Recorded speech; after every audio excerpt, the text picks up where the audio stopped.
गांव में एक बूढ़ा तांत्रिक, जिसकी उम्र और असाधारण शक्तियां गांव वालों के लिए डर और आश्चर्य का विषय बनी हुई थी, अपनी साधना में लीन रहता था। लोग उसे अघोर बाबा के नाम से जानते थे। उसकी झोपड़ी गांव से थोड़ी दूरी पर एक घने जंगल में थी।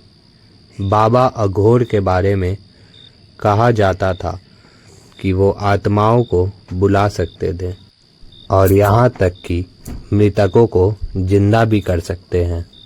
गांव वालों ने उसे हमेशा अकेले ही देखा था और उससे नज़दीकी संबंध रखने का साहस किसी में भी नहीं था।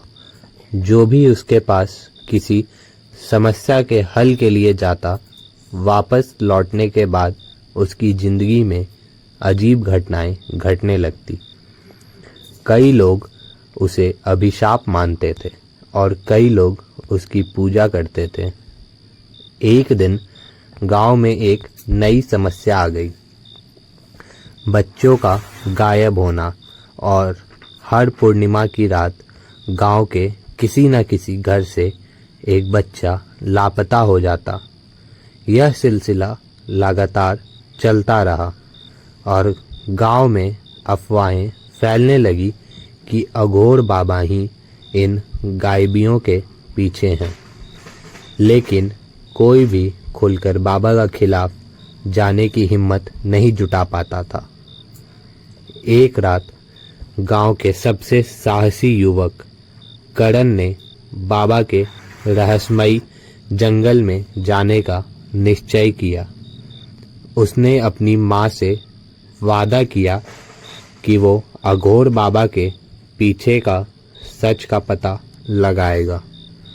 वो अपने साथ एक कैमरा और कुछ धार्मिक प्रतीक लेकर बाबा की कुटिया की ओर बढ़ा। जंगल में पहुंचते ही करण को अजीब आवाज़ें सुनाई देने लगी। वह सहम गया, लेकिन उसने साहस नहीं खोया। धीरे धीरे वो बाबा की कुटिया के पास पहुंचा। वहां उसने देखा कि बाबा मंत्र उच्चारण कर रहे थे और उनके चारों ओर अजीब आकृतियां नाच रही थी। करण को लगा कि यह कोई तंत्र मंत्र की विद्या है, जिससे बाबा आत्माओं से संपर्क कर रहे हैं। बाबा ने अचानक करण की ओर देखा और जोर से चिल्लाए, "तू कौन है जो मेरी साधना में बाधा डाल रहा है?" करण का पूरा शरीर कपकपाने लगा, लेकिन उसने हिम्मत जुटाई और कहा, "बाबा, गांव के बच्चों का गायब होना आपका कारण है क्या?"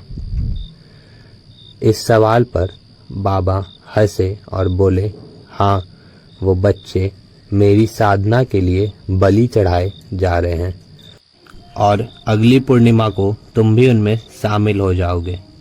यह सुनकर करण ने वहां से भागने की कोशिश की, लेकिन बाबा ने उस पर अपना प्रकोप डाल दिया।